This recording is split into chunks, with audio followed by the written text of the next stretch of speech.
It's weighing in, NJ.com's high school wrestling podcast. What's up, everybody? Welcome back to Weighing In, New Jersey's high school wrestling podcast on NJ.com.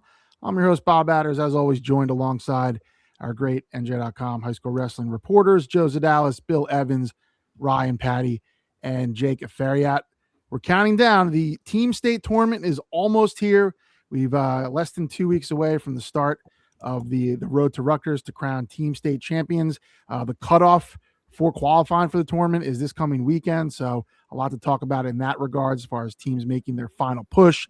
Got some big matches coming up that can determine, definitely playoff seeding, some of the rankings, and a bunch happened this week. Some wrestlers coming back after missing some time, some quirky matches, so a whole bunch to touch on as we get set for episode number 9 here of our Weighing In podcast. But first, some unfortunate news out of Middlesex County. One of Old Bridge's girls wrestlers suffered a serious spinal injury on Saturday. So that's a story we've definitely been watching. Jake's been on top of it. So Jake, what's the latest you can share with us from Old Bridge? Yeah, so, Coach John Post announced on Facebook on Monday, February 2nd, I think it was, that, like Bob said, January 31st, Adriana Maria was wrestling the last bout of the day, last match of the day against Perth Amboy, and on what he called a routine shot defense, she got taken down and pinned, at which point, she reported severe neck pain and said she couldn't move her arms and her legs. The trainer at Old Bridge put her on a backboard, waited for EMS. She got transported to RWJ Barnabas in New Brunswick, had one surgery that helped her regain some movement in her arms, had another surgery scheduled for Monday. Don't have an update on how that went yet, but I was texting with John Post a little bit Monday night, and he reiterated that this was a freak injury. There was nothing illegal about the move. It wasn't a slam. There was nothing malicious. It clearly wasn't intentional or anything like that. And they set up a GoFundMe for her that, as of Tuesday morning, they've raised nearly $63,000. First they started it at, wanting to raise 50, then they blew past that and set the goal at 60,000. Then they blew past that, and now the goal is up to $100,000. And over 1,100 people have donated already. So yeah, it's certainly a developing situation. I talked briefly to Old Bridge AD Dan Domino, and he praised everybody involved for how they handled it. His trainer, the coaching staff, and just the support that the community has been rallying around and giving to Adriana and her family. So yeah, certainly an unfortunate situation, something we never like to see as reporters, as fans of this sport. But yeah, I think everybody thinking of her and wishing her the best in what could be a long recovery. But certainly like the coach said, nothing illegal, nothing malicious, just sort of a freak thing.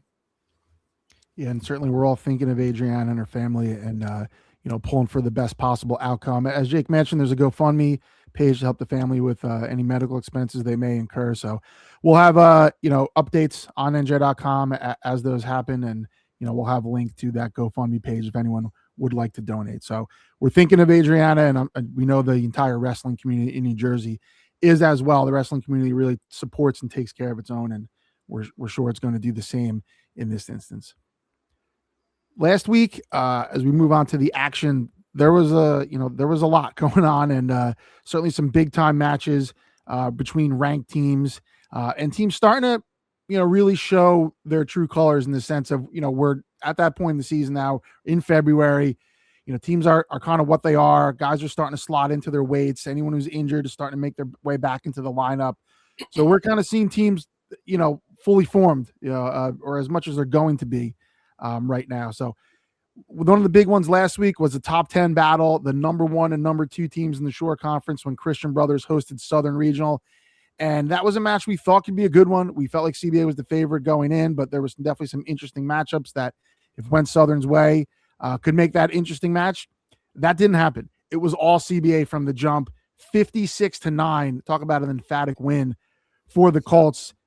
There's no doubt who the number one team in the Shore is now, Joe. You were there, and I know you came away awfully impressed with CBA and the way they wrestled, and just, it seemed like they did everything right against the Rams. Well, they did, absolutely, and they did it in a convincing, physical, dominating fashion. I mean, when I was in high school, Southern was okay, but I mean, in the last 20 years, I've never seen Southern take a defeat like this. I mean, and again, the manner of it, CBA just dominated on their feet, dominated on top. Southern couldn't get out from the bottom. But I do think, Bob, that Southern kind of saw the writing on the wall here. Dan Roy, the Southern head coach, he could have made a couple maneuvers that would have maybe won 1, 2, maybe 3 more bouts, but he decided to go head up at CBA. And he just said, he goes, we need this. We need to see where our kids are at going into the postseason. And I mean, just absolutely an absolute beatdown by CBA. I mean, Bobby Duffy goes out, uses a cement mixer, and he pins Attila Vigilante, one of Southern's better wrestlers. CBA beat him at 106 with Santino Edgar, who did not look especially aggressive in the Shore Conference tournament last weekend. He came out and beat Jonas Lusker 8-3 in a matchup of standout freshmen. Then at 113, Shiloh Joyce from CBA gave up the lead early, but came back to Tech Fall Nick Banos. And at 126, Paul Kenny just really doesn't look like the same wrestler, the kid last year who won bouts, by 1 or 2 points. He pinned Anthony Mason, who's another good kid, in 47 seconds. So I think CBA, what I wrote in my story was teams in the Shore Conference need an elevator to get to the level that CBA is at right now. I mean, it is number one, and then there is a large gap between everybody else in the Shore. I really feel like CBA has their sights on St. Peter's Prep on Thursday night, and we will talk a little bit about that shortly. So stay with us on that, folks. Yeah, it was a dominating effort for the Colts. There's no doubt about that. I mean, Southern did have some good wins in there. You had Cade Collins winning 4-2 over Sonny DiMatteo of CBA. That's 2 state medalists going out of that 120. We also had Levi Foote at 190, down at 190. I think you're going to start seeing him there more now. Brock Oserwitz bumped up to face Foote, and that was a good bout until Foote had some points late in 112-5. But, the rest of the night was owned by the Colts. And I think that leads to another conversation of, the gap between the non-publics and the public schools. And we're talking about the best public schools is getting bigger. This is a team, Southern Regionals won 3 straight Group 5 titles. Early in the year we had Delsea, I think it was the week before, rest in St. Peter's Prep. And it's just, the gap is pretty large there, and it doesn't look like it's going to get smaller anytime soon. In any event, CBA with a massive win, both in points and just in, stature to, take a stranglehold on that number 1 ranking in the Shore. Up in Warren County, we had an even bigger matchup. 2 top 5 teams, not just in the state, in the country, with Delbarton taking on Blair Academy. Delby, the path was there for the Green Wave to finish number 1 in the country. Obviously, we knew that was going to be a tough road, but looks like that ended with a loss to Blair Academy. Ryan was there. It was a good match, but Blair just too much for Delbarton. And, the Bucks starting to look like the Blair Academy that we know, and, that is usually a feared team. You go in there and, you're going to get one of the best teams in the country, and that's exactly what happened. Yeah, Bob. After the match against Faith Christian, Brian Stoll told me, hey, like, this Blair match is the statement match. And I kind of agreed with him because you saw really just at the national tournaments and the duels that they wrestled that Blair is like, they're back. I mean, they're absolutely back. And I think there's a chance that this match is at the very least a lot tighter. If Gabe Logan wrestled, we got the news that he wasn't going to wrestle, in the hours leading up to the match. You saw PJ Terranova weigh in, but he did not wrestle. He's still maybe, a week or 2 away. I wouldn't be surprised if Coach Stoll holds him out till districts. he warmed up, he rolled around, he looked good, but I just don't think he's 100% yet. But Blair didn't have Ryan Rios either at 138, and you saw a kid in Wyatt Stauffer step up for them at 132. They decided to bump Vinny Anello to 138, but Stauffer, he came up big for them at 132, got a win, bonus point victory, and I highlighted a couple matches that I thought were going to be important for Delbarton. A few of them being 120 and 126, a huge win for Cam Sance over Michael Batista, 11-2 major, almost pinned him. I thought for a moment that he was pinned, and then you saw Tommy Marchetti get a win over Finnegan O'Brien. Those are two big matches for Delby. But 144, was a tough loss. DeGeorge got reversed a couple times against Weston Borders. Weston Borders last year beat Chase Canal in an epic match, came from down big to beat them. And last year I was like, oh boy, like that could be the moment where Delby loses the match, but they ended up winning in the last bout. But Borders gets a win that gives him some comfortable cushion. And then Joe Schinder stayed off his back, almost got defensive pinned against Trevor Jones, but came up with a huge win at 157 for Blair. Can't take anything away from Blair here. I mean, Borders told me after, he's like, look, I thought last year was a fluke. They were embarrassed last year. They were stunned. Some of those kids were very young. Borders was a freshman. I think that some of those kids were wide-eyed, going into Morristown, hostile environment. But, they sold out that place the other day. I mean, students on the mat, like dozens and dozens of students deep into the crowd. And even at full strength, even if Logan and Terra Nova wrestle, I think it's closer. But I think Blair would still find a way to win. We feel good about 11 or 12 kids on Delbarton potentially making it to the podium this year. I think Blair, if they were in the NJSIAA, could get all 14 kids to the podium. That's how good they are this year, and they showed it on Thursday. Yeah, it's like for all those that have been following New Jersey wrestling for a long time, like it's Blair. You just hear that name, and it certain feelings come to mind, and they've been dominant for so long, and it's going to take a lot to beat them, and Delbarton found that out. Still a very good match though, and we hope those two teams keep that series going in the years to come.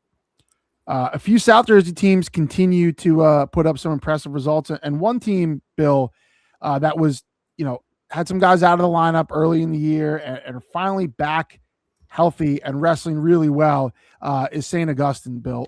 That's a team that I know you had your eye on, but we're kind of waiting until everyone was there. Well, now that lineup is pretty much intact, correct? Yeah.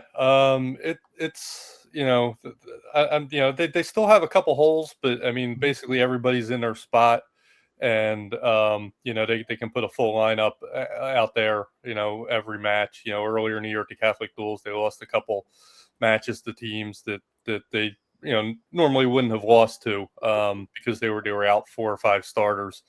But yeah, I mean, lately they've been really impressive, and they hosted a quad on Saturday, which included Paramus Catholic and Ocean City and Washington Township, who was a late addition. North Hunterdon was originally supposed to come in there. Washington Township came in ranked number 20, and they beat them 50-22. And won every match from 138 on up. Township's obviously not real strong in those upper weights, but it was still impressive the way they just picked off every single one of those weights. This will, you'll be listening to this on Thursday morning. By that point, they'll have already wrestled Lower Cape May on Tuesday and Delsea on Wednesday, so we'll get a little bit of a further look at them and how good they are. But they came out over the weekend and really, with when they finished second place at the Jack Welch Duels a few weeks ago, they've finished second place at Virginia Duels. I mean, they've showed over the last really 3 weeks or so how good they are. And then Lower Cape May and Kingsway continue to wrestle well. I mean, Lower Cape May, they've had some losses in there. They've wrestled a really good schedule, but it continues to just look like a team that is, Rumson's the 2-time defending Group 2 champions, but Lower Cape May has been ranked higher than Rumson for most of the year now. And I think we kind of look at them as the favorite. Are we wrong in doing that, Bill, or have the Cape Tigers wrestled that well? You said they've lost they lost to St. Peter's, and then this Saturday they lost to Delsea, and that was a 13-point match. And Coach Billy Damiano was saying after, we've been wrestling Delsea for a few years now, and we haven't been close to them. Delsea took them seriously. I mean, they made some moves. They bumped a lot of guys in their lineup, and that's something that they do on a regular basis, just looking for best matchups. But I don't think they felt real comfortable going straight up on them in most spots. And Chase Hansen and Amari Van wrestled in a tremendous match. If you go and look back at the match story on my Twitter, I embedded a couple of those tweets with the 3 takedowns. Hansen ended up winning 7-5. That's probably going to be a region final. That could be a state semifinal or final at 138 pounds. Shea Morrell picked up a really big win over a state-ranked Camp Hote. Again, and they just kind of showed their balance a little bit.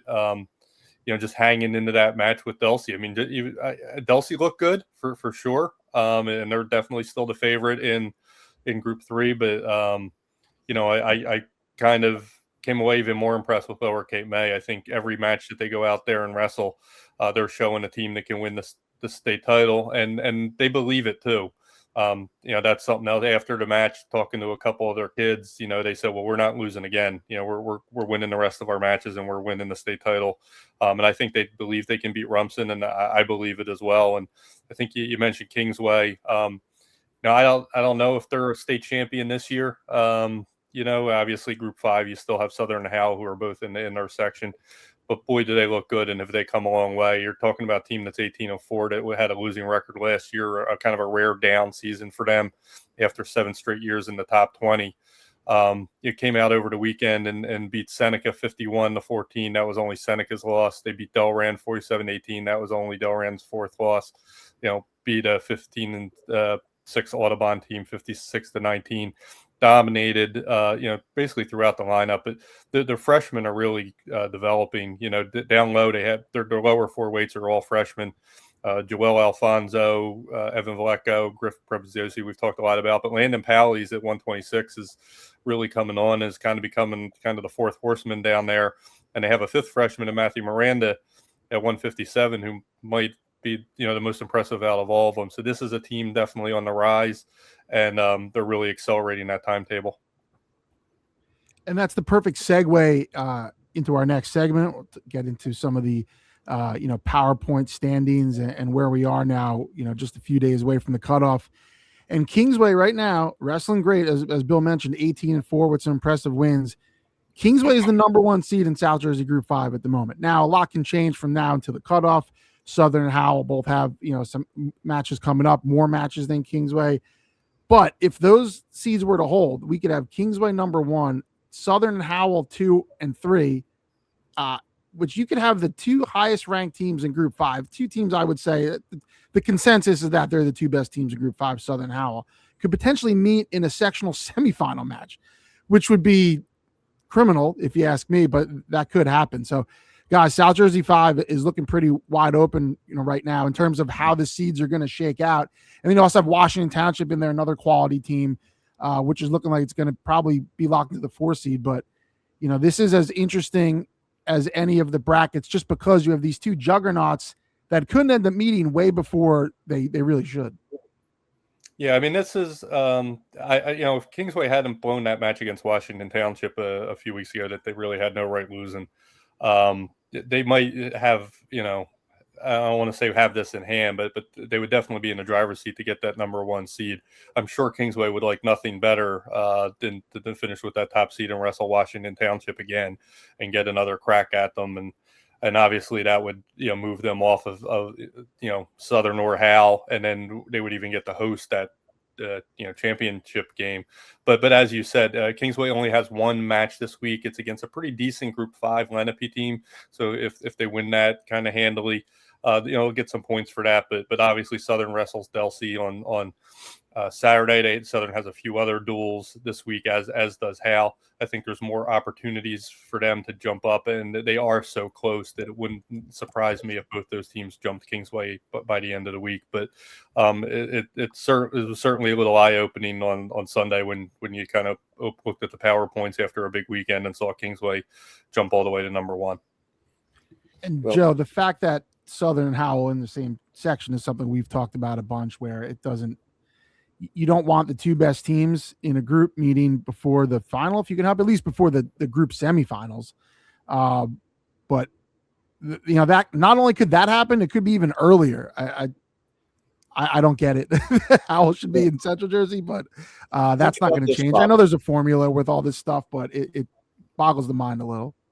The northing number system, but think about this for a second.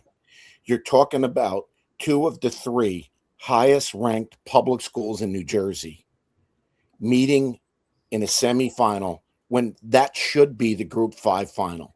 And I live in Jackson. On Tuesday night, I'm going to Howell. It's 13 miles. How Jackson is in Central Jersey and Howell is in South Jersey is beyond me. I mean, the northing number system that the NJSIAA lives and dies with, you know, I guess that isn't going to change. But, you know, we've talked about this. Hunterdon Central is down and it's going to take a while to get back up. You know, for years, decades, they would have been the team to come out of Central. You know, I mean, again, something we've talked about. It just makes so much more sense to leave Southern in the South, Howell and Jackson be in Central, and then, you know, Hunterdon Central and that North too. Rebuild the North a little bit, change that around. But, you know, it doesn't seem like the emphasis is getting the 4 best teams to Rutgers. It's just about maintaining your placement, you know, your sectional placement, and then who comes out, you know. So I will be very disappointed if that is in fact the sectional semifinal. Staying in South Jersey, the small school bracket down in South Jersey Group 1, Bill, is starting to take shape, and that usually, you know, that's been, you just pencil in, not even penciling, you put permanent marker Paulsboro's name there. That hasn't been the case this season. So how are things looking down in South Jersey Group 1? Yeah, this is, you know, kind of all playing out in the sense that, you know, a lot of these teams have wrestled each other. So it's going to line up based on the head-to-heads, no matter, you know, how I guess that they end up lining up. Audubon is currently number 1, Paulsboro's number 2, but Paulsboro has beaten Audubon, so it looks like they will jump them, and, you know, the road will once again go through Paulsboro. If, you know, the seeds hold, Audubon will get another crack at them. That was a very close match the first time. Woodstown is 3. Paulsboro and Audubon have both beaten Woodstown. Shallock is 4. Woodstown has beaten Shallock. Pennsville's 5. Shallock has beaten Pennsville. So it you know, if you know, based on how these have lined up, that's the way it's going to go. I think Paulsboro being at 1, you know, is going to be, if assuming that's where they end up, and then they should, because they've beaten number 1 and number 3, you know, they would face Shallock probably in the semifinal, which is a team I think they match up pretty good with, and then you would get an Audubon Woodstown rematch, which was 10 points the last time. You know, last year Audubon had beaten Paulsboro in the regular season, ended up with that number 1 seed, but got upset by Shallock. So, you know, that could potentially happen again this year. You know, if for some reason they stumbled against Woodstown, I would still predict Paulsboro and Audubon to get to the final, but anything can happen. But that is kind of playing out just based on those head-to-heads, how that's looking, you know, as we're coming down into this final week. We'll drive up the turnpike a little bit into Central Jersey Group 1, where it just continues to look like it's going to be a collision course between potentially 2 undefeated teams meeting in the sectional final, Jake. Yeah, you know, and I think that's what makes this race, you know, really interesting and really compelling. You know, for so long, Del Val has, you know, been the cream of the crop in that section in Group 1, and for good reason. You know, Andy Fitz does a fantastic job there. You know, they're always going up and beating the likes of Phillipsburg, North Hunterdon, you know, perennial state powers who are 4-5 groups bigger than them sometimes. And yeah, you know, the 2 seed right now in that section, it looks like Manville certainly has that on lock. And yeah, you know, Del Val's 15-0 right now. Manville's 22-0 at the moment. You know, Manville wrestles South Plainfield on Tuesday. They've got a chance, if they win that, to tie their single season program record for wins. And listen, Pac Orbitalk has done a fantastic job this year. You know, they've scored 50 or more team points in all but 1 of their matches, which is, pretty impressive dominance. But he knows they're chasing Delval, and he's said as much to me. And the goal is to kind of get after them and give them all they can handle. And how many times have we seen a section final between two undefeated teams? I don't think it happens very often. And there are only three, I think, or three or four undefeated teams left in the entire state. It's these two, Camden Catholic, and I might be forgetting one. But yeah, to have, an undefeated section final, I think a lot might have to go Manville's way, but certainly they're not backing down from the challenge, and, they're not shying away from things. And just to kind of piggyback off of what, Joe and Bob were saying about South and Central Group 5, I know in talking to some coaches, there had been discussion too about snaking the team state tournament. I don't think those discussions necessarily went anywhere or gained the traction that they had hoped. And again, I'm not a football guy, but I know that's how football does it. And, I'd be curious to see, if that ever did take hold, what that would look like. And, could a team like, Delval move into North 2 Group 1, and could Manville stay in Central, and then, Manville's 22-0 season could culminate in, a section title or a state title. I think those are interesting points to consider, and, conversations worth having. And then the other section that I sort of want to highlight is North 1 Group 3, which I think pound for pound, certainly in North Jersey the last 2, 3, 4 years, and I think Ryan would attest to this, has been one of the top sections to watch in terms of parity, in terms of variability. It's the only section since the state tournament expanded to 8 teams that's produced an 8 seed, I think, making a section final and winning. That was Montville a few years ago. And, this section right now is just loaded with, head-to-heads. Ramapo is the number 1 seed, and they have a head-to-head win over Montville. So there's no way that the Raiders can relinquish that top seed. They also beat Paramus, who's the number 4 seed, and Paramus beat Riverdale, who's the number 3 seed. Then, you've got 2 crosstown rivals in Wayne Valley and Wayne Hills. Wayne Hills right now is seeded 6th, Wayne Valley's 5th, but Wayne Hills beat Wayne Valley. So the odds are that, the Patriots are going to make that jump if they stay connected. And, Old Tapan is the 7th seed. They beat Bergen Field, who's the 8th seed. So I think, the head-to-heads in this race are really fascinating to watch and examine. And, again, I think any of these top 8 teams are good enough to pick the other off on a given day. And we've seen that in this section before. So I think, when the dust all settles, this is going to be, I think, one of the marquee sections to watch to see how it plays out. And then finally, up in North 1 Group 1, we have a traditional state power that was, down a little further in the PowerPoint standings than it's used to, but had a big week, had 3 matches where it earned at least 30 PowerPoints. And now Ryan, Kittatinny's right back in the mix in that North 1 Group 1 section. Yeah, guys, the Kittatinny Cougars may have just lengthened their season last week and at least, raised the chance of its season going longer. They might not catch Emerson, in the top spot. They only have 1 more match. It's against Montclair. But, Kittatinny all of a sudden now has a reason to believe that it can win a sectional title. They beat Ridge on criteria last week. They also beat Roxbury, and they had a close loss to Morris Hills. And like Bob mentioned, all of those are over 30 points. The Ridge win was worth 40 points, but all 3 of those outcomes were 3 of their top 5 PowerPoint earnings, over the course of the season. Like I said, the Ridge win, 40 points. They had a December win over Raritan worth 37 points. The Morris Hills loss was worth 33 points. They had a loss to Hanover Park in December worth 32 points. And then the Roxbury win was worth 31. And like I said, you got the match on Saturday at Montclair. I would think they win that.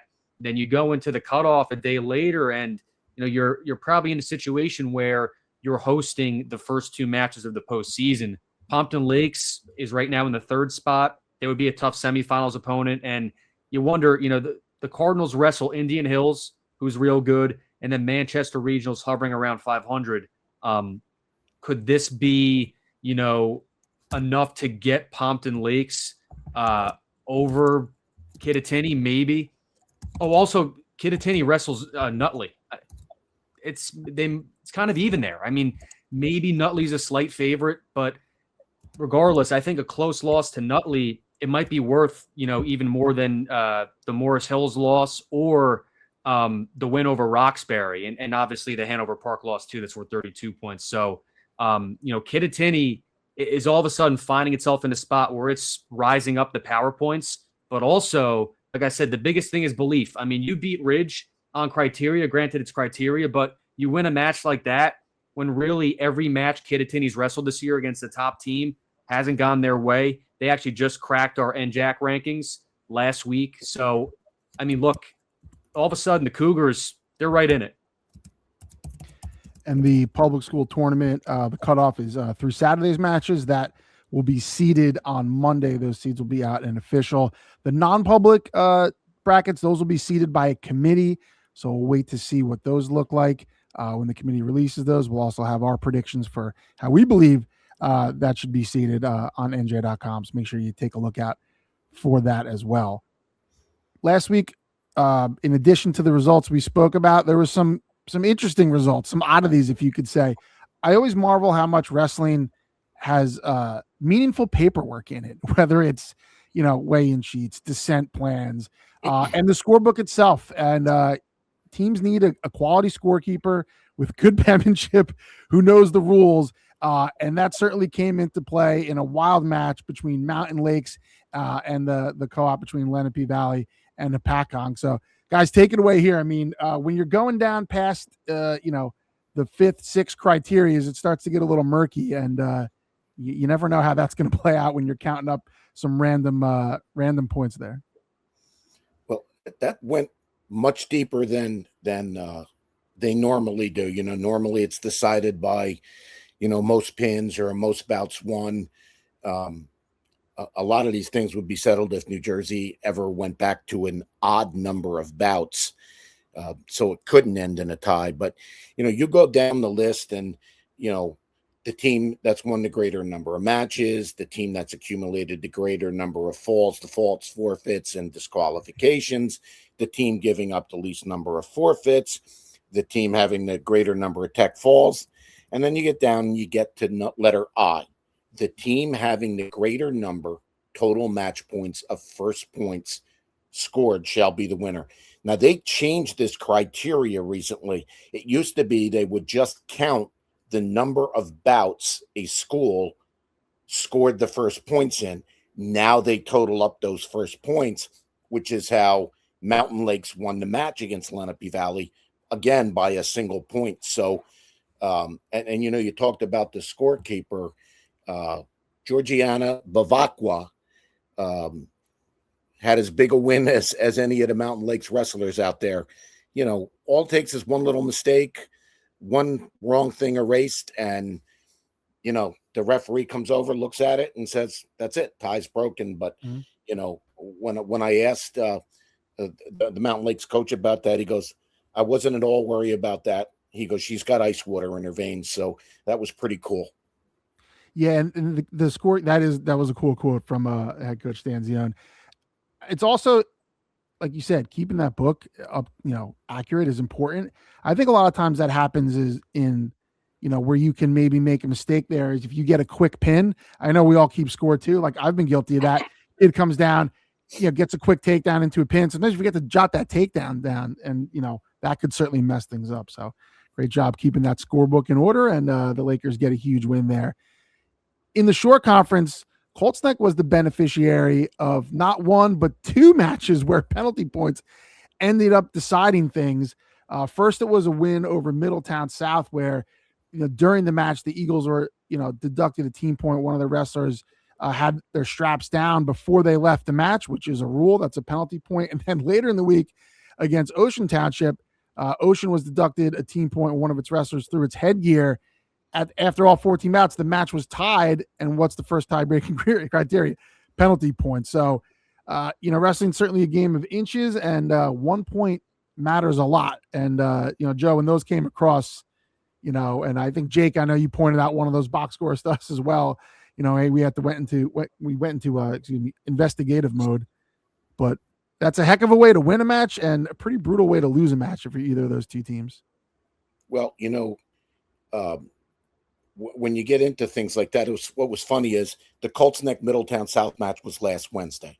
So, folks, if you remember last Wednesday, it was also the night Jackson wrestled at Howell and CBA hosted Southern. So Bob and I matriculated to those two matches. And deep down, we absolutely knew the best match of the night was going to be Colts Neck Middletown South. But we felt like we had to go to those other two matches. And sure as heck, it goes right down to the end with a little bit of intrigue, but the wrestling gods tend to even things out. They giveth and they take away. Middletown South won a match against Middletown North earlier this year on maybe it wasn't a slam call. So things kind of evened out for the Eagles, unfortunately for them, last week, Bob. Yeah, it's, this sport, you never know what's going to happen. And I think we see that each and every week.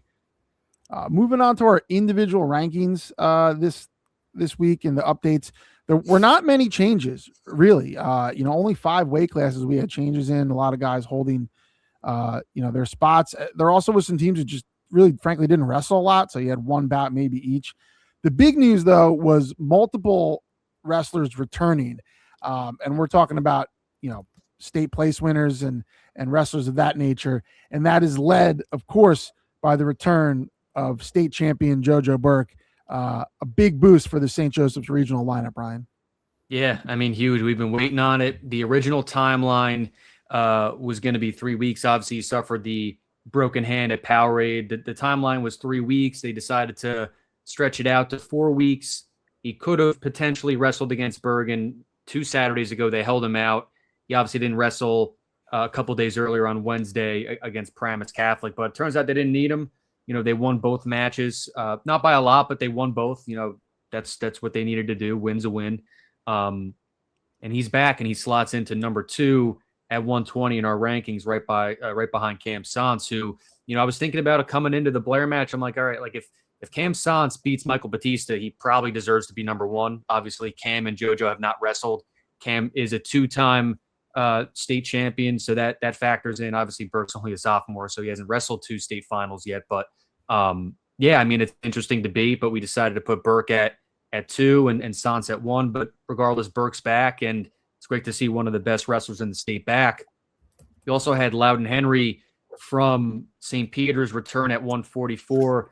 He's a gritty kid who has dealt with injuries really throughout his high school career. He tore his ACL at the Sam Cali as a freshman. He was banged up a little bit last year. Obviously missed some time this year after the Doc Buchanan. He got hurt at the Doc a couple weeks ago. So he's been through the grinder. He's a state medalist. I did a story on him a couple years ago. Last year, I believe it was, he went through the junior police academy down the shore 2 summers ago. So he's a really tough kid. Laudan Henry is not, he's not afraid to shy away from he'll never shy away from a challenge. And his only in-state loss is to Gideon Gonzalez of Bergen Catholic at the Beast of the East. So 2 really good kids back up north, and kind of shakes up our indie ranks a little bit. Certainly does. And just while we're on the subject of wrestlers coming back in the Shore Conference, St. John Vianney's Bubba Gavrish, who was 7th in the state last season at 157, committed to Columbia. He made his return in a match against Brick Memorial. That Brick Memorial actually won on criteria, but Gavrish came back, won by fall. He had not competed since the Beast of the East in late December. So he's one to keep our eye on, certainly, because he's a returning state medalist. And, I think he can make a good run in the postseason as long as he's healthy. And then elsewhere in the rankings, at 165, we had Delsea's Campote. He took a loss and dropped out. Bill, any insight on that? I mean, Campote he's been a solid wrestler for them all season. Just had a loss there, and these weights are pretty competitive. So if you take a loss and it's not, unless it's at a different weight, you're probably gonna come out of the rankings most likely.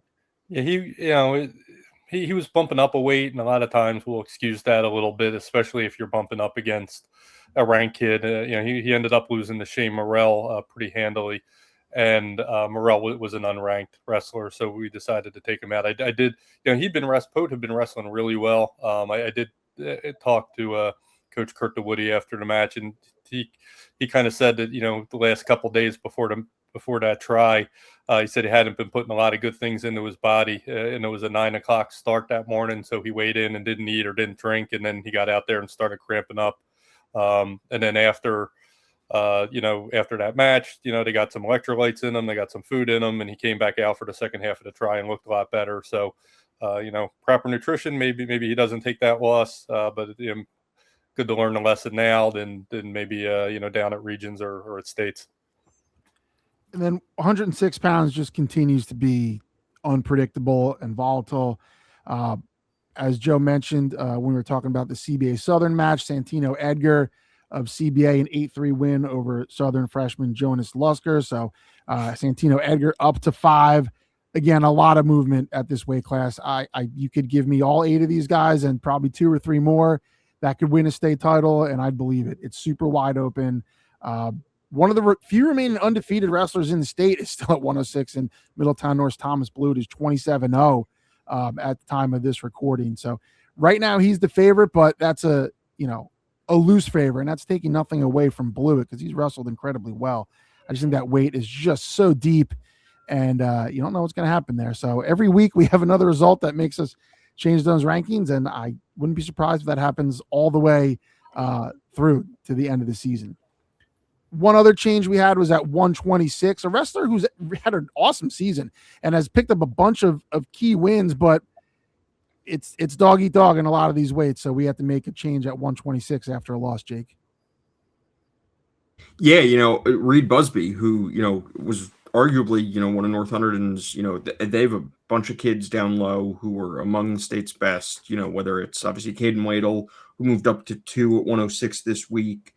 You know, Owen Full at 113 is very good. Kieran Rayleigh at 138. But yeah, you know, Reed Busby, you know, wrestling against Immaculata's Ryan Goldstein last week in a big time divisional match. It was 1-0 Busby late. Goldstein took Busby down on the edge of the circle with 16.9 seconds left.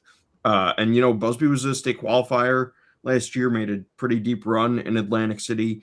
Goldstein won 30-plus bouts, but was a Region 6th, so he missed out on AC. So, you know, he said for him it was good to kind of show himself that he was at that level and, you know, that he could hang with a guy like that. And, you know, Coach Rodney Van Ness afterward told me, you know, like Goldstein's the type of kid who just keeps attacking, keeps getting after it, you know, isn't satisfied. And so, you know, he was determined, I think, to win that match. And that's a match that honestly going in, you know, I thought North Hunterdon probably needed. You know, it wound up being a 7-point margin of victory. You know, if Busby wins that, I think maybe, you know, they have a little bit more cushion and things maybe go their way a little. But yeah, certainly an impressive showing by Goldstein. And, you know, he's somebody to watch. And so too is Busby. You know, Busby has some great results this year, like Bob said. And, you know, I wouldn't be surprised if, you know, you see him back in the rankings before long, or, you know, if you see him on that podium in Atlantic City. And just to round out those changes with Busby dropping out at 126, Paramus Catholic's Joey Polici came in at number 8. And then at 165 with Cam Pote leaving and Bubba Gavrish coming back in and being a state medalist, Gavrish comes in at number 5. So those are the major changes in the rankings. A rare light week for us going over that. Usually that meeting takes several hours. Somehow this time it didn't. So we'll take it. Moving on, a segment that, you know, a good idea that Ryan came up with when we were planning out this episode is wrestlers to buy stock in that sense, you know, wrestlers that maybe are a little under the radar now for whatever reason, but we think can certainly accomplish some big things and really close this season strong. So Ryan, we'll start with you. We'll give you the honors. Who has caught your eye as someone that, you know, we're not talking a lot about now, but we certainly might be, you know, a lot in the next few weeks? Yeah, for me, it's Anthony Riotto from Bergen Catholic, and we put him in our indie ranks at 113 a couple weeks ago. He's a freshman. He's looked really good. And I know he's number 8 in our rankings. He's ranked only a couple weeks ago, but I mean, some of the results he's had, or I mean, they have you encouraged for what's ahead. He only lost to Charlie Esposito 1-0 2 Saturdays ago, and Esposito's a state finalist. You know, he's the number 1 ranked kid at the weight for us. We moved him over killing Coluccio a few weeks ago, and that's because Esposito beat Justin Farnsworth, who's one of the top kids in the country, his future teammate at Rutgers. And, Riotto kept it really close with Esposito. He's a really feisty kid. He's a lanky kid. Both kids are lanky, but, Riotto is really tall for a freshman. And then you had Riotto beat Braden Ruiz from St. Peter's earlier in the year. Ruiz is really good. Riotto also won a county title last month. So I think what you're seeing from Riotto is only, the tip of the iceberg. He's helped make this Bergen Catholic team pretty well-rounded. They're strong at just about every weight. He's part of this youth movement for Bergen Catholic that is kind of just, bringing the program back. They're kind of looking like the program that we've known, for many years. And Riotto's definitely a reason why. And back down to South Jersey, a team we talked about before in St. Augustine, Bill, they've got a wrestler that has, started to catch your eye, and I know you think can do some big things, when the individual tournament begins later in the season. Casey Pekula at 120 pounds has really been coming on. St. Augustine's they're a sophomore heavy team, but they do have a couple good freshmen, Pekula being one of them. And lately he's just kind of knocked off a lot of the better kids in the area and some potential region opponents. Back at the Jack Welch Duels, and we talked about the Kingsway freshman, or he pinned Griff Preziosi in the first period, and that kind of opened my eyes. And then this past week he beat Mario Di Bartolo, who's one of Mainland's best wrestlers, by major decision, 18-6. Came back over the weekend, swept the quad that they were in, and in that he beat Paramus Catholic's Jacob Palter, who's a pretty good wrestler, and then had a dominating 15-3 major decision over Colin Hoops from Washington Township, who's a very good freshman in his own right. And that was, kind of an eye-opening result as well. So, you look at some of the kids he's beaten in the area, and potentially on Tuesday night, he'll get to face Bryce Paley from Lower Cape May, who, is arguably one of the top two guys in the region. And if he wins that, obviously Kate Collins from Southern will, since Southern's in Region 8 this year, will be the favorite there. But, I think Paley and Pekula are right now are 2-3. And I definitely look at Pekula as a guy who can get to the region final and get the states, and we'll see what happens from there. Up in Essex County, when you're talking Caldwell wrestling, the first wrestler that's going to come to mind is Carmine Sipper, who was their state third place finisher last year. But another one of the Chiefs wrestlers, putting some impressive results together, almost knocked off one of the top kids in the state, and that's Solomon Sorriente. So Jake, he looks like a kid who can certainly make a run. I think you could probably say that about him earlier in the season as well, but the way he's put together some matches, even in some defeats, the eyes are starting to open a little bit wider in terms of, his case for making a deep run. Yeah, no, absolutely. And again, Nielsen, he won an Essex County title this year, his first. And yeah, I think we've said it all year. Caldwell down low, up through the first 6 or 7 weights. Very tough. They have a lot of guys with a lot of bonus potential. But yeah, Sorriente is someone, he was a state qualifier last year. I think he made it to the the second round of wrestlebacks, but he's 20-2 on the year. He's only lost twice. One of them was to Chase Hansen in a match that he was winning. And, I think that that's something that, if you're Coach Sean Romano, certainly you've got to be pretty encouraged by. And, we've, as writers, talked about, okay, are Hansen, Spalding, whomever might be kind of at the top of this weight, could they bump down to 132? And so, if that happens, then, you look and you say, okay, does Brian Little become the favorite? Does, Delsea's Amari Van, what happens with him? And, obviously the Shore has 2 standout 138 pounders. So I think this is a weight that opens itself to, a lot of variability, a lot of, I think big names that, maybe we don't know a ton about or haven't seen a lot of yet, that certainly I think you're going to be hearing about as the season goes on. Sorriente chief among them. And then, staying in Essex County, last week, I think it was, I talked about Rocco Salerno at 215 for Seton Hall. There he is holding up the 4. He became the 11th 4-time county champ in Essex County history. the third from Seton Hall. And I think that's a weight where, again, we sort of think Dante DeLuca's the odds-on prohibitive favorite. He's committed to Columbia. He's one of the best wrestlers, lightning on his feet. But, he's been banged up. He's been, in and out of the lineup for Bosco, and they've been trying to save him. So we'll see what level he comes back at. And, the thing here that's interesting is, Salerno and Delsea Sal Marchese were supposed to wrestle at the Sam Cali. They didn't. So Nico Gonzalez from Mount Olive won that title there. And all three of those guys I mentioned are state medalists. Salerno's a 2-time medalist. He took 7th and 8th. He's gotten hurt in the past and been bitten by the injury bug when AC's rolled around. So, I think he's back. He's fully healthy this year. And, Nico lost to Marquez head to head, but I still think, given how familiar all these teams are with each other, how familiar all these guys are with each other, the pedigrees on a lot of them. I mean, Salerno was a Beast of the East finalist. I think this is a really loaded weight class where, the margins I think are super thin. And so it's not going to take a lot for one of these guys to jump levels and maybe, pull off an upset and, have a surprise win this year. And then there's a wrestler in the Shore Conference that Joe's been workshopping some potential headlines for this wrestler's last name. And we think Joe's going to get that shot to do that later in the season. This Rumson-Fairhaven standout junior. That's Wyatt Fry, transfer from Wyoming Seminary, was 7th in Prep Nationals last year. He won a Shore Conference championship, last week.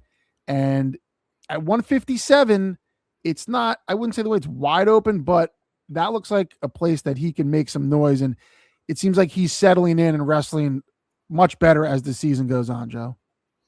Large Fry, that's our guy. For those folks who don't know, Rumson has 2 Fries, not related. Small Fry, Eamon at 120, and Large Fry at 157. He beat a really good wrestler in the Shore Conference final in Brady Little.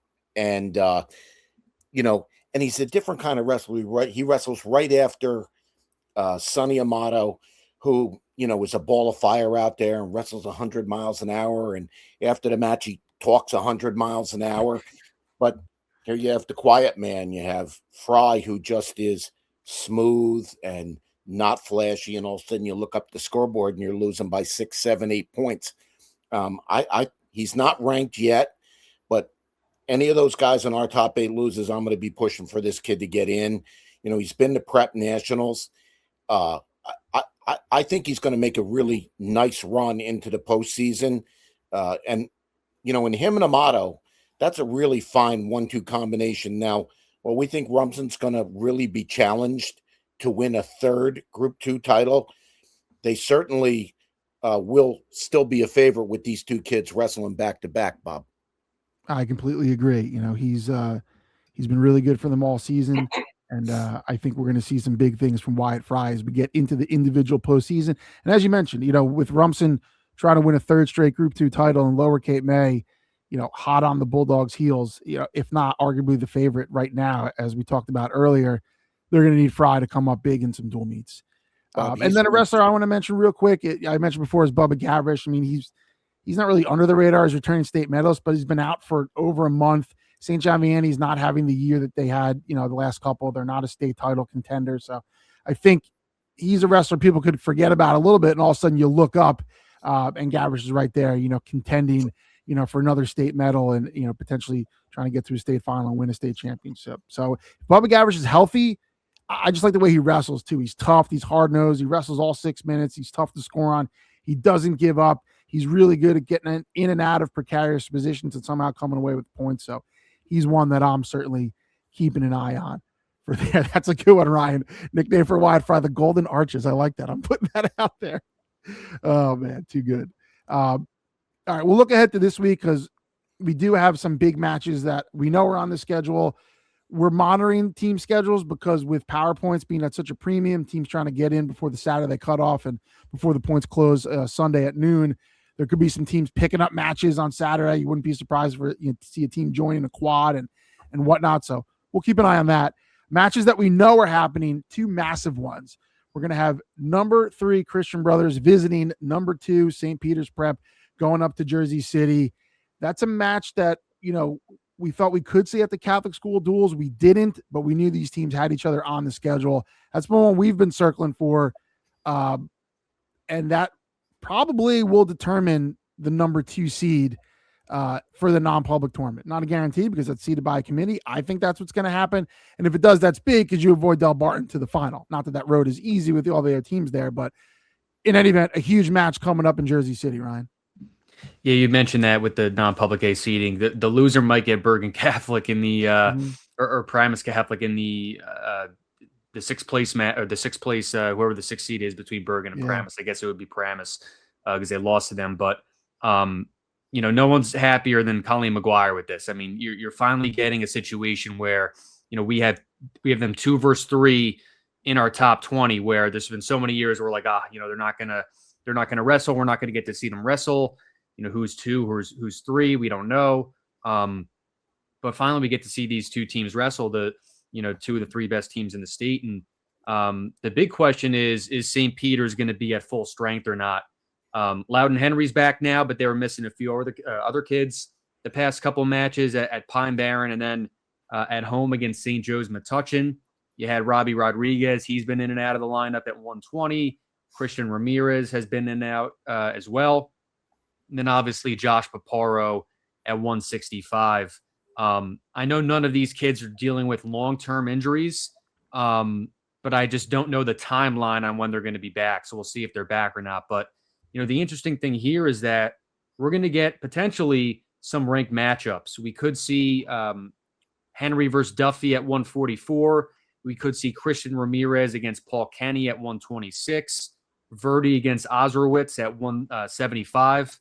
But, with or without the full lineup for St. Peter's, I think we could see kids bump to different weights potentially throughout the lineup. And I think that Coach Verdi might try to do that.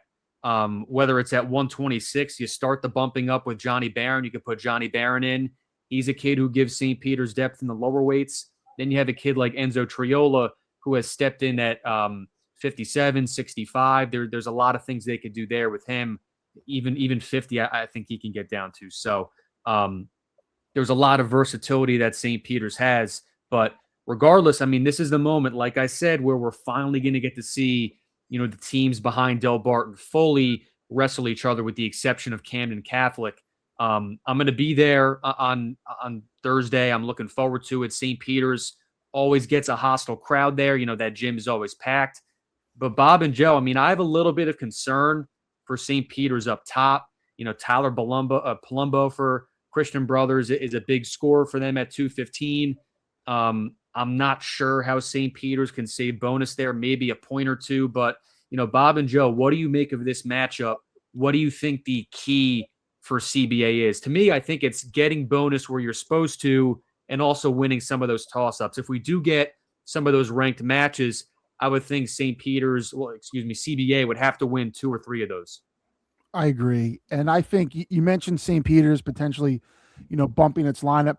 CBA could do the same thing. You start to get in the middle of that lineup right around 150, and that's where the Colts options come in. And they have 2 really good 165 pounders. And that's typically where they've made that move, in the senior Brendan Boyer and the freshman Colton Quinn. Quinn's 20-9, Boyer's 18-8. So those guys have both wrestled a ton, and they've kind of, manufactured where those guys are going to go and played the matchups there. CBA as a whole at heavyweight, that's something that's not new. It's really been the case for them, since they have, risen to power. CBA doesn't have a football team, so it's obviously a lot harder to get upper weights out. That's kind of the move they've been making. They do that. You could see, Colton Quinn or Boyer staying at 65, one of them going to 75, Brock Ozerowitz potentially going up to 90. You also have Jared O'Neill there at 90 who could go up to 15, and then Lumbo to heavyweight. We've seen that a bunch of times, so I wouldn't be surprised if that's the case again, especially in a match of this caliber. Winning the flip is going to be big, obviously, because, that's going to dictate some matchups, and each team certainly has, the ones they're chasing, and I think it's going to be fascinating to see how that plays out. Like you mentioned, CBA with strength up top, but I think Colts are going to have to win the flip and be able to dictate, which matchups they can get up there and really take advantage of, what on paper, is a spot where they should be favored in several of those bouts. Well, the one thing I think is going to be the question is, you mentioned the possibility of Brock Oz going up to 90. He's not wrestled real good at 190 pounds. Exactly. He's really comfortable at 75. Now, if, St. Peter's maybe can force them to do that. But the other thing I'm going to be interested in, and Ryan's a little more familiar with St. Peter's Prep style against Southern, CBA came out like a ball of fire in every single bout. Attack, attack, attack. Get the first takedown, let him up. Get the second takedown, let him up. I mean, Ryan, do you feel like St. Peter's Prep maybe is going to have to slow them down a little, to avoid those bonus points, those majors, those tech falls? Yeah, St. Peter's, especially in the middle, has kids who are really good at shot defense. I look at a kid like Sal Barametti. He's really getting to his offense a lot more this year, but I can't tell you how many times his first 3 years, 1-0, 2-1, UTB. Like Sal Barametti is not afraid to get into that kind of match. His brother, Anthony Barametti, same kind of kid, just a gritty, tough kid. I mentioned Laudan Henry, obviously, earlier in this episode. He gets to his ties and stuff like that. Really good at fending off shots. Joey Ruiz, the same way. He was hurt earlier this year, so he had to do that a little more than he's used to, but he's getting healthier now. We'll see if he's one of those kids who comes back. But yeah, this St. Peter's team is really good at, winning the toss-up, staying off their back. They did that against Bergen at the Catholic duels. They did what they had to do to win that match 2 years in a row. This year, they won it by 2 points. So, when St. Peter's back against the wall, need to come up clutch, they usually deliver in these kind of matches. We'll see what happens, though. I mean, we've talked about CBA on this podcast almost every week now and just how good they are at getting bonus. I mean, they are putting kids to their back, teching kids, like you said, Joe. So it's going to be interesting. It really is a battle of, can CBA get bonus? Can St. Peter's lean on that style of fending off shots and stuff like that, saving points? Because that's what this matchup is going to come down to. And the other thing, we've all remarked about Paul Kenny looking like a different wrestler offensively. So, how big would it be for St. Peter's maybe to have him settle for a tech instead of a pin? And then, Bobby Duffy at 144, he's not just about cradles anymore. The other night he threw in a cement pack mixer and he's a pinner. I think it's going to be imperative for St. Peter's Prep to save a point here, a point there, and pick up a point here, point there. But, this is really a huge, huge dual meet for CBA. This is another point in their evolution. They're leaving the short conference in the dust, and now they're trying to elevate themselves into that next level where the Bergens and the Joes and the Peters and the Boscos, call home. And this is their opportunity, and I think they're going to be ready for it. That'll be a big one for sure. And make sure you head to NJ.com for all our coverage of that. As you mentioned, Ryan will be there. Then on Saturday, a match I'll be at, we'll be live streaming from Manahawkin. That's the two top public schools in New Jersey right now in our rankings. That's Southern Regional hosting Delsea. This is a massive one. Southern, 3-time defending Group 5 champions. Delsea, 4-time defending Group 3 champions. And Delsea, the heavy favorite to make it 5 in a row this year. I'll be there on Saturday, and Bill, that figures to be a huge duel for both these programs. Being the number one public school team in the state, I think matters a lot. I know it does for Southern. I'm sure it does for Delsea. I think these teams are going to go all out in this one. For Southern, it's probably more important PowerPoint wise because of the aforementioned logjam in South 5. But anyway you slice it, this is a big time duel between two of the most consistent programs in the state over the last 15 to 20 years. Yeah, and credit to both teams for scheduling that. And there's a lot of teams in South Jersey that go out and just scheduled some very tough competition. I mean, Lower Cape May does it, Kingsway does it, St. Augustine does it, Delsea does it to an up-teens level. I mean, every single year they'll challenge themselves against the best teams in the state. They don't care who they wrestle. They don't care if they're publics, if they're non-publics. if it's home, if it's on the road. I mean, this year, just on Saturdays, right before Christmas, they wrestled at the Sam Cowley. The next Saturday at the Boris Stools, where they wrestled Hal in the final. The Saturday after that, they went up to St. Joe's Metuchen, wrestled St. Joe's, Paramus Catholic, and DePaul. Following weekend, they were at Escape the Rock. The weekend after that, they were at the Pine Barrens at Shawnee with 5 top 20 teams. They wrestled Red Bank Catholic and St. Peter's. Then this past Saturday, hosted a try with Lower Cape May and Caldwell. And then, this week they're going to wrestle St. Augustine on Wednesday, and then go into the Southern. As you said, I mean, this is, I don't even know if it's arguable. I mean, maybe Del Val, would have a, would be able to stand up and say, well, look, we didn't get a chance to face those teams, but, Delsea's beaten Lower Cape May, they've beaten Hal. If they beat Southern, I think, they can say they're the best, public school in the state, and if Southern wins and goes on to win Group 5, I think they can say the same. So this is just a tremendous matchup. Again, credit to both these teams for doing it. I think bonus points are going to be key here. We'll see what kind of moves get made. Whether teams are comfortable going straight up, or whether they're going to try to bump away. I wonder if Southern will send Anthony Mason up to face Grayson Pettit at 132, and whether Delsea might be comfortable with that. Grayson Pettit wrestled Sammy Spalding to a 7-5 match. Could we get Attila Vigilante and Anthony DePaul in 144 or 150? Will we see Levi Foote and Sal Marquez at 215? Where teams make some moves. But I think, the bonus points are going to be key. It could end up in a 7-7 split with, whichever team, manages the bonus best. But really looking forward to this matchup. It's one that I think is really good for the state, to see. And like you said, there's a lot on the line. Yeah, multiple ranked wrestlers for each team. At 106, we could see a huge one between Adam Froelich, Delsea, the senior, currently ranked 4th, and Jonas Lusker, the freshman, ranked number 6. And then, like you said, at 215, Levi Foote, Sal Marquez could wrestle. Marquez beat Foote by major decision at the Robin left, and now Foote's down to 90. So we'll see what Southern does there. I would anticipate Foote weighing in at 90 to give them the flexibility there. But like you said, Bill, that's going to be interesting to see what kind of lineup moves both teams make, because there's going to be some. I can guarantee that, especially with Southern. And then the other matches we mentioned are nothing specific, just teams all up and down the state just fighting for power points. These last tries and quads are just some straight up duels. The rest of this week, and certainly on Saturday, that final push to make this team state tournament. We'll have a breakdown of all that stuff on NJ.com, and give everyone some of the key matches to look out for. And then of course we'll be back when everything's said and done to get those final PowerPoint standings up, and take a look at the seeds once those become official on Monday.